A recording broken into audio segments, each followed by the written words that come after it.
My name is Trevor Burk, and I was the lighting designer on the Hollywood costume exhibit.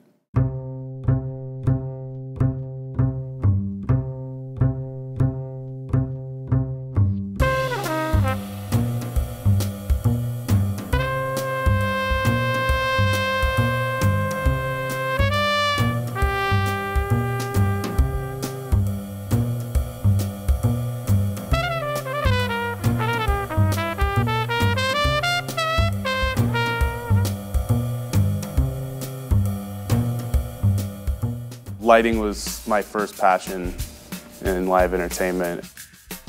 It was just something that I could touch and immediately affect change. Like, you could immediately make something look different, make something look bigger, look smaller. Automatically, you had a huge level of input into an audience's interaction with their experience, and I just thought that was the coolest thing. I met early with Deborah, and I met Roger Mann, who did the original exhibit design from Cass & Mann in London. It was Deborah's idea that it's not clothes on mannequins, it is a retelling of a story.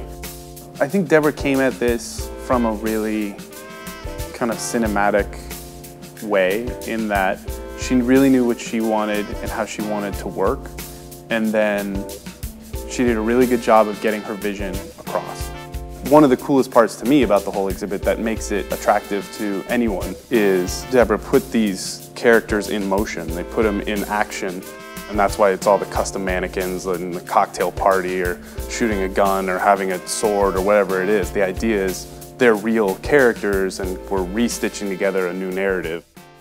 The sections were very distinct in Deborah's mind, because she knew, you walk up and she automatically knows what era each costume came from and how and where they played together and how that all worked.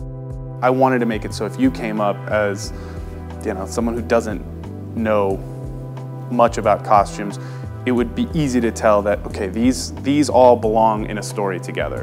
And so we use color to do that. Being able to go through and have a beautiful dimming curve, so we could, especially at the bottom where it was really important, because we needed to be really, really contained and really, really delicate with both color and with intensity. The color replication in the L-Series was really what drew me to the fixture.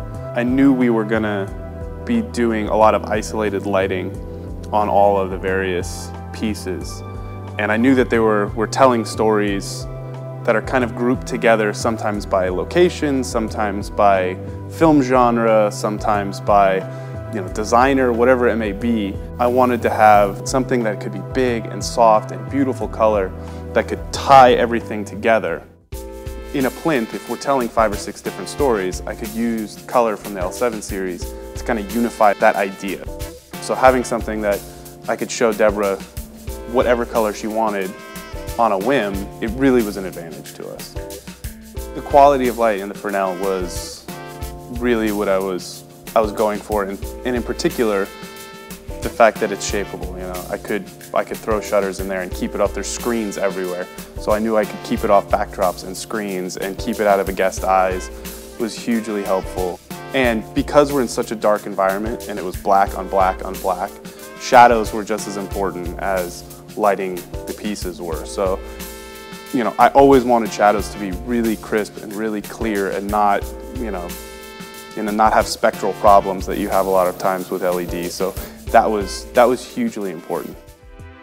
The fine tuning was nice to actually pick out certain colors and costumes and make sure they read. And the superheroes started in red and went to a deep amber, and then they sat there for 2 days, and then I think they were purple for a couple days, and then we ended up with an interesting blue. And the idea that it was something that I didn't have to keep putting on my notes list to go. We could infinitely change it and work quickly. Being able to do this exhibit with very little power. I think we came in at under 60 amps it was like 60 to 90 amps for the entire thing.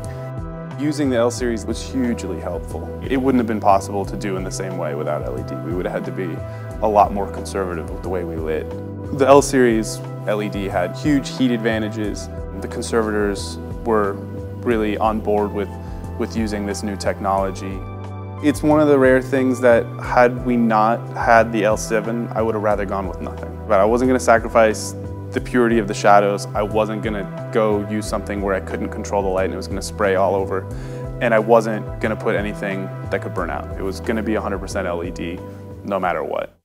In an exhibit like this, which was like, it was more delicate than almost anything I'd ever done before, having tools that I knew exactly what it was going to be and how it was going to act. I mean, it's going to act like a Fresnel that's going to give you tunable color. Oftentimes when you do an exhibit that goes for a long time, you worry like, okay, it's going to look the best it's ever going to look on opening night. And then it's kind of a version of that after that. Like, I have a lot of confidence that the version that we opened with is the version we're going to close with. We know that the blue we dialed in is going to be the exact same blue in 6 months. You know, it's going to run 8 hours a day, every day, and it's going to come up what it left, and it's going to be exactly what it was. It took a little bit to get there, but I'm proud of it. I think it came out well.